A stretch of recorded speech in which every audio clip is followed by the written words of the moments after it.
매일 걷는데도 무릎은 더 아프고 허리는 더 굳어간다면 당신은 이미 잘못 걷고 있는 겁니다. 더 무서운 건 이 사실을 병원에서도 먼저 말해주지 않는다는 점입니다. 많은 분들이 이렇게 생각합니다. 걷기는 누구에게나 안전하다. 나이가 들수록 더 많이 걸어야 한다. 의사도 걷기 운동은 무조건 좋다고 했다. 하지만 60대 이후 이 생각 하나 때문에 오히려 관절과 허리, 심지어 신경까지 망가지는 경우가 적지 않습니다. 오늘 이 영상에서는 의사들이 잘 말해주지 않는 60대 이후 걷기 운동의 진실을 차근차근 이야기해드리겠습니다. 먼저 분명히 말씀드립니다. 이 영상은 걷기 운동을 하지 말라는 이야기가 아닙니다.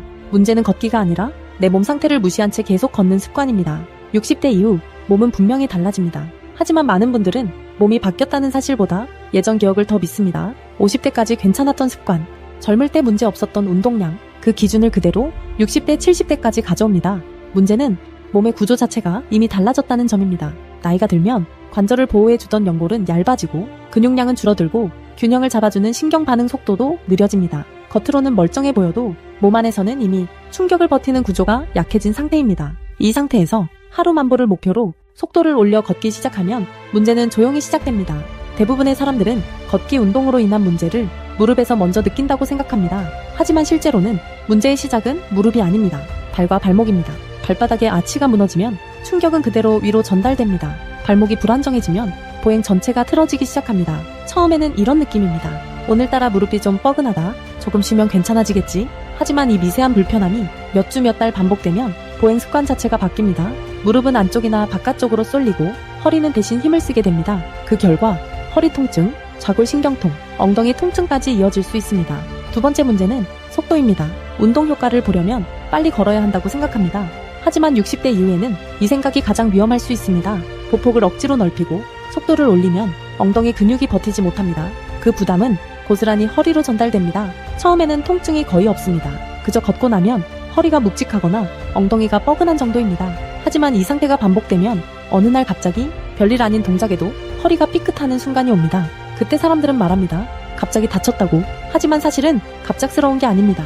이미 계속 쌓여있던 부담이 한계에 도달한 결과입니다. 세 번째 문제는 걷는 시간보다 걷기 전 상태입니다. 많은 분들이 아침에 일어나자마자 혹은 저녁에 바로 신발 신고 밖으로 나갑니다. 스트레칭 없이, 몸 상태 확인 없이 그냥 걷기 시작합니다. 하지만 60대 이후 관절과 근육은 예열의 시간이 더 필요합니다. 예열되지 않은 관절은 기름 없는 기계와 같습니다. 특히 아침이나 겨울철에는 관절 내부 윤활 작용이 느립니다. 이 상태에서 걷기 운동은 운동이 아니라 관절 마모를 빠르게 만드는 행동이 될 수 있습니다.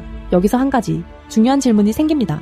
왜 의사들은 이런 이야기를 자세히 하지 않을까요? 이유는 단순합니다. 진료실에서 한 사람에게 쓸 수 있는 시간은 제한적입니다. 걷기 운동하세요라는 말은 가장 안전하고 가장 일반적인 조언이기 때문입니다. 하지만 그 뒤에 붙어야 할 어떤 방식으로 어떤 상태에서 어느 정도로 걷느냐는 설명은 충분히 전달되지 못하는 경우가 많습니다. 그래서 결국 걷기 운동의 책임은 본인에게 돌아옵니다. 그렇다면 60대 이후 걷기 운동은 어떻게 해야 안전할까요? 첫 번째, 걸음수보다 걷고 난 뒤 몸의 반응을 보셔야 합니다. 만보를 채웠는지는 중요하지 않습니다. 다음날 무릎, 허리, 발목, 어디가 불편한지 확인해야 합니다. 같은 부위가 3일 이상 반복해서 불편하다면 그건 분명한 과부하 신호입니다.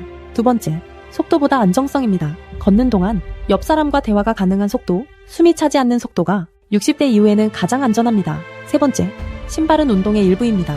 쿠션이 다른 신발, 너무 딱딱한 신발은 충격을 그대로 관절로 전달합니다. 걷기 운동을 하면서 신발 상태를 점검하지 않는 것은 브레이크 고장난 차를 운전하는 것과 같습니다. 마지막으로 이 말은 꼭 기억하셨으면 합니다. 걷기 운동이 위험한 것이 아닙니다. 내 몸 상태를 무시한 걷기가 위험한 것입니다. 젊을 때 기준, 남들 기준, 숫자 기준으로 걷는 순간 운동은 약이 아니라 부담이 됩니다. 60대 이후의 운동은 얼마나 많이 했느냐가 아니라 얼마나 오래 지속할 수 있느냐가 기준이 되어야 합니다.